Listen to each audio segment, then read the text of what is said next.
আসসালামু আলাইকুম, আপনারা দেখছেন সালমাস কিচেন। আজকে আমি আপনাদের করে দেখাবো তালের আষাঢ়ির জুস। চলুন রেসিপিটি শুরু করা যাক। এখানে আমি তালের আষাঢ়ি নিয়ে নিয়েছি। এখন আষাঢ়িগুলো আমি ভালোভাবে পিস পিস করে ছোট ছোট করে কেটে নিয়েছি। এখন এগুলো আমি ব্লেন্ডার করব। এই দেখুন, আমি ব্লেন্ডার জগের মধ্যে নিয়ে নিচ্ছি। আমার ভিডিওটা ভালো লাগলে একটা লাইক দিয়ে দেবেন। এখানে দিয়েছি স্বাদ মতো লবণ, দিয়েছি পরিমাণ মতো চিনি। চিনিটা আপনারা কতটুকু মিষ্টি খাবেন ওই অনুযায়ী দিয়ে দেবেন। আর নিয়ে নিচ্ছি লেবুর রস। লেবুর রসটা আমি ভালোভাবে চেপে নিয়ে নিচ্ছি।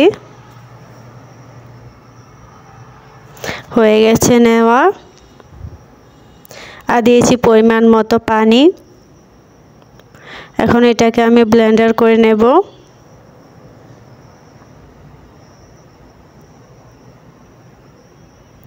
আপনারা আমার চ্যানেলটাকে সাবস্ক্রাইব করে দেবেন, বেল বাটনটি ক্লিক করে দেবেন পরবর্তী ভিডিওর জন্য।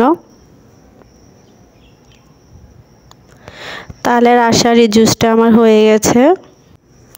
নিয়ে নিচ্ছি আমি গ্লাসের মধ্যে বরফের টুকরো। তালের আষাঢ়ির জুসটা খেতে খুবই ভালো লাগে, খুবই সুস্বাদু হয়। এখন আমি গ্লাসের মধ্যে জুসটা নিয়ে নিচ্ছি।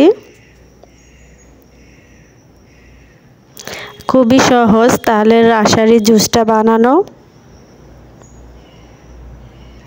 দেখুন হয়ে গেছে আমার জুসটা। দেখুন দেখতেও কতটা আকর্ষণীয় লাগছে, খেতেও কিন্তু খুবই ভালো লাগে। আপনারা বাড়িতে ট্রাই করবেন, আশা করি আপনাদেরও খুবই ভালো লাগবে আষাঢ়ির এই জুসটা।